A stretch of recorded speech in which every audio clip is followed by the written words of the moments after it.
سلام دوستان، به کانال ذهن خلاق و شاد خوش آمدید. تعدادی از مطالعات نشان دادن که بین مصرف گوشت قرمز و سرطان پروستات ارتباطی وجود داره. با این حال اکنون دانشمندان به ارتباط بین طیور و خطر سرطان پروستات اشاره میکنند.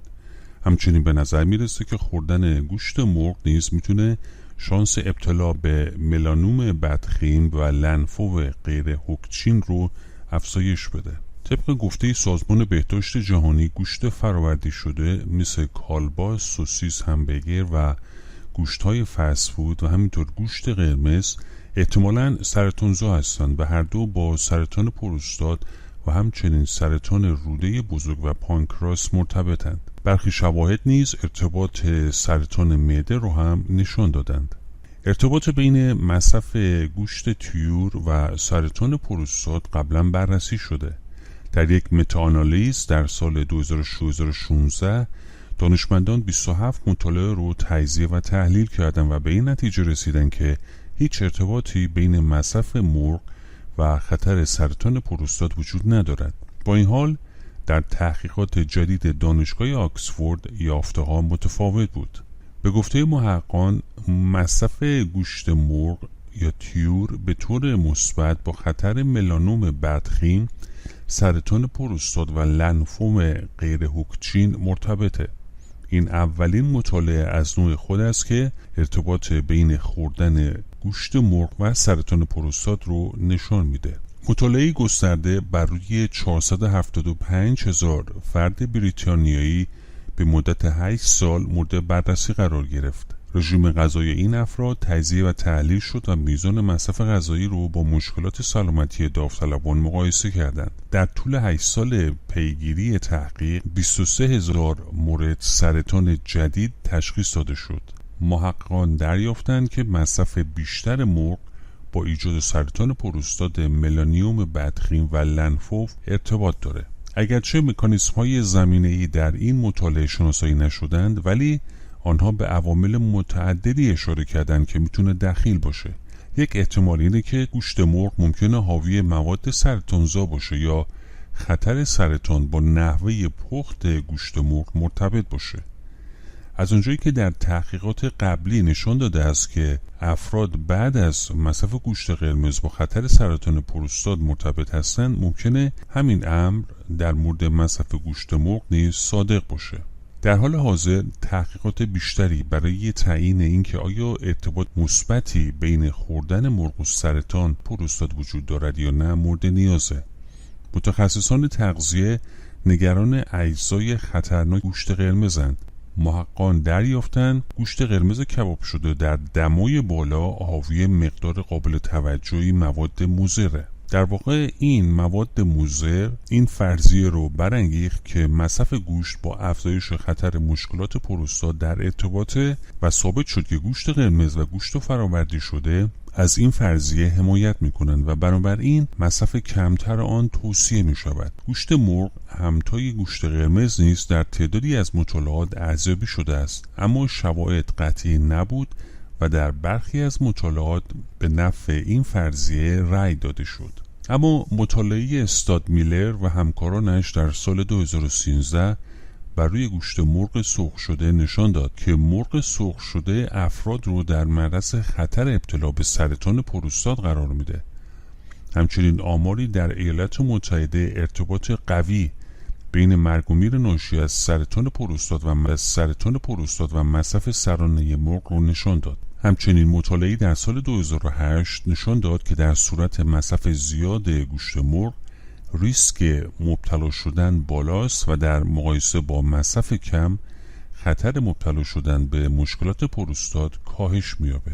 همینطور برای هزاران سال بسیاری از فرهنگ‌ها به قارچ‌ها به دلیل قدرت دارویی اون اهمیت میدن. با این حال تا همین اواخر هیچ بررسی در این زمینه وجود نداشت، اما اکنون یک مطالعه جدید در ژاپن برای اولین بار مطالعه در رابطه با خواص قارچ و ارتباطش با مشکل پروستات انجام دادند. و سوال مطرح شده این است که آیا خوردن قارچ خطر ابتلا به سرطان پروستات رو کاهش می‌دهد؟ چند مطالعه قبلی توانایی‌های قارچ‌ها در مبارزه با بیماری رو نشان دادند. برای مثال در یک مطالعه در سال 2012 کارشناسان خواستند که به خوبی ثابت شده است که قارچ‌ها خواص دارویی و منبع بالقوه برای ترکیبات فعال بیولوژیکی با تعدیل کننده ایمنی، مهار رادیکال‌های آزاد، ضد التهاب، ضد باکتری، ضد قارچ، ضد ویروسی، محافظ کبد، ضد دیابت و فعالیت‌های ضد سرطانی دارست. با این حال دانشمندان تحقیقات کمی در مورد ارتباط بین مصرف قارچ و تأثیر آن بر سرطان پروستات انجام دادند. این مطالعه جدید افکار محققان را تغییر داد. دانشمندان از دو داده‌های مطالعه قبلی استفاده کردند که هر دو شامل تمرکز بر رابطه بین عوامل سبک زندگی و بروز سرطان پروستات بودند. در واقع این به محققان اجازه داد تا داده‌های تقریباً 37,000 مرد بین سنین 40 تا 79 ساله رو به طور متوسط 13 سال شده بود رو ارزیابی کنند.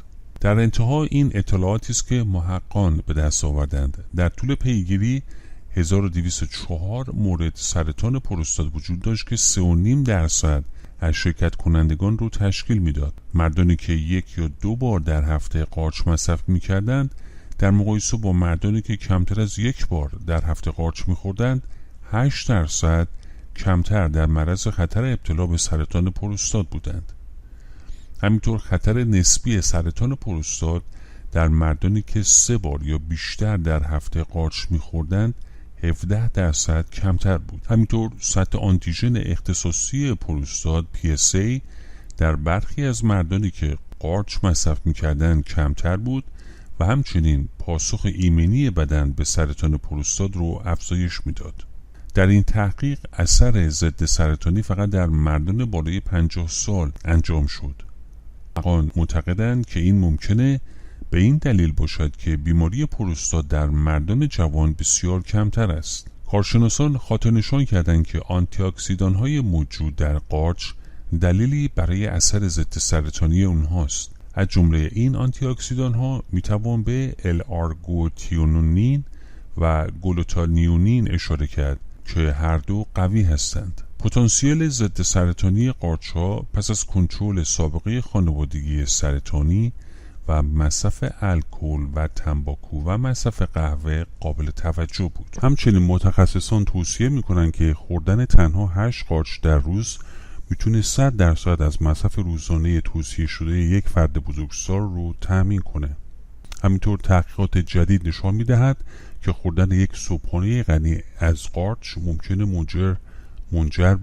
منجر به گرسنگی کمتر و احساس سیری بیشتر شود و در نتیجه به شما کمک میکنه تا بعداً کالری اضافی مصرف نکنید. همچنین غذاهای زیر رو با قارچ مصرف نکنید. میگو، دوغ، روغن خردل، آناناس، شیر، ماست و عسل می باشند. همینطور قارچ چاگا در میان سالمترین قارچ هایی هستند که می توان مصرف کرد و آن هم به دلیل اثرات مفیدشان بر عملکرد سیستم ایمنی بدن می باشد.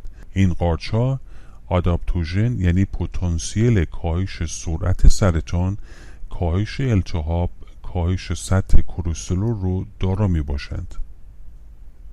دوستان از شما تشکر میکنیم که تا پایان این ویدیو با ما بودید. لطفا این ویدیو رو لایک کنید، اونو با دیگران به اشتراک بگذارید و همینطور عضو کانال ما بشید و خوشحال میشیم که کامنت ها و تجربیات خودتون رو در پایین این ویدیو برامون بنویسید. همینطور فراموش نکنید گزینه زنگوله رو فعال کنید تا اولین کسی باشید که ویدیوهای ما رو دریافت و تماشا میکنید. امیدواریم که همیشه شاد و سلامت باشید.